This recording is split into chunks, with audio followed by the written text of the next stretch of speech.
Hello everyone, welcome back to our TOPIK class. I'm Emma from Seemile. Last time we reviewed some of the basic features and structures of the Korean language. From today's class on and including the next several videos, we're going to cover 16 question types of the TOPIK Ⅰ exam and strategies for each type. Let's first start with how to prepare for the listening section. Generally, the act of listening involves 3 different steps. First, recognition of the sound through the ears. Second, the establishment of meaning based on the recognized sound. And third, interpreting and understanding the information being heard, allowing for the identification of the speaker's intent and purpose. Since humans aren't like machines, it is impossible for us to remain completely focused the entire time they are listening to something. So a listening strategy is needed in order to listen effectively. When your listening is being evaluated in particular, your listening strategies will determine the results of your test. Now let's divide the strategies into 3 categories: before, during, and after listening. Before listening, try to identify the type and core vocabulary of each question. Train yourself to predict the kinds of content that will appear on the test before listening. In order to do this, you must quickly skim through the question and answer choices on the test sheet, figuring out core vocabulary. That core vocabulary will help you activate your background knowledge and enable you to make predictions about that question. While listening, focus on the key parts of the text being spoken according to the type of question and quickly write down the core vocabulary. When writing, use either your native language or Korean depending on your level of proficiency in Korean. If writing distracts you from concentrating while listening, then it's better to give up on that strategy. Also, for questions regarding the main idea of the passage, make sure to check whether the question is asking about the man's point of view or the woman's, and mark this on the test sheet so that you can pay close attention to the right speaker. After listening, 8 to 15 seconds of problem-solving time are provided depending on the type of question. Select the correct answer from the list of choices provided and make sure to leave enough time to take a peek at the multiple choice options for the next question. In other words, it is important to select your answer quickly so that you can read the core vocabulary revealed in the multiple choice options for the next question. Occasionally, there are students who completely miss a question because they are so caught up with answering the previous one. If you cannot choose an answer with confidence, it is better to make your best educated guess and then spend more time on the next question. Now, let's look at the first of the 8 types of questions in the listening section. For question type number 1, choose the correct answer to the question. You must listen to the man or woman speaking and make appropriate inferences about the content in order to find the correct answer. Question 1 to 6 can be classified in detail based on their characteristics.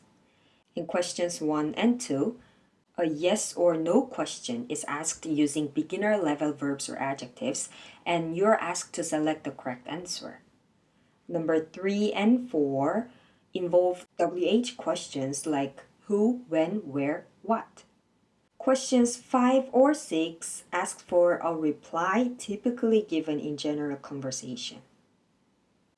Let's look at some expressions and points of grammar that are commonly used. First, N이에요, 예요. These forms are combined with a noun and identify or describe the characteristics of the subject. When a sentence with this ending is read with a rising tone at the end, then it means that it's a question, but if the sentence ends with a falling tone, then it means it's answer. 물이에요? Is it water? 네, 물이에요. Yes, it is. Or 아니요, 물이 아니에요. No, it isn't. Next, 이가 있어요, 없어요. This form is used to express the existence or absence of the subject, whether the subject is a person or an object. It also can be used both in questions and answers, depending on whether or not the tone at the end rises or falls. 책이 있어요? Do you have a book? 네, 책이 있어요. Yes, I do. 아니요, 책이 없어요. No, I don't. When 을을 is used, because they are object markers, only verbs can follow as the predicate of the sentence.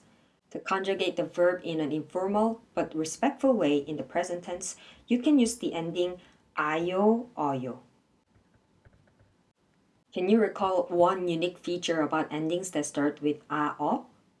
Yes, if the stem of the preceding verb ends in 하, then that 하 gets changed into 해, as in 해요. Like 운동을 해요. These 아요, 어요, 해요 endings also can be used to conjugate adjectives. But in that situation, the sentence cannot include an object, unlike with verbs. So in this case, the subject marker, 이가, or the topic marker,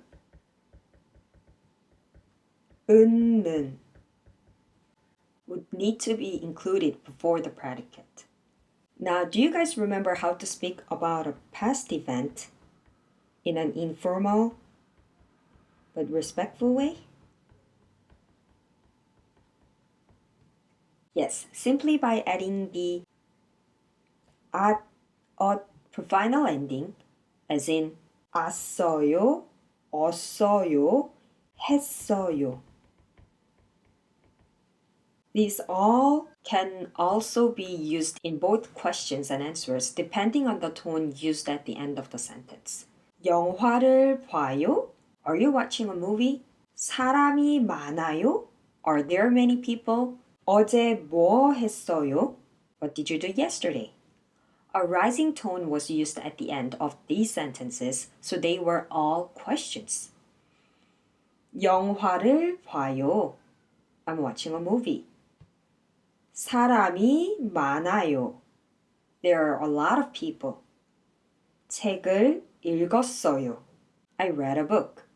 The falling tone I used at the end indicates that they are all declarative sentences.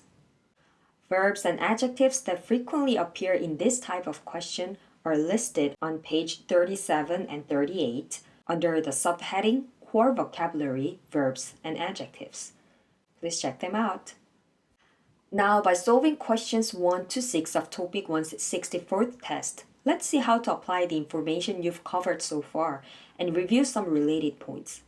In order to do that, let's jump to page 38.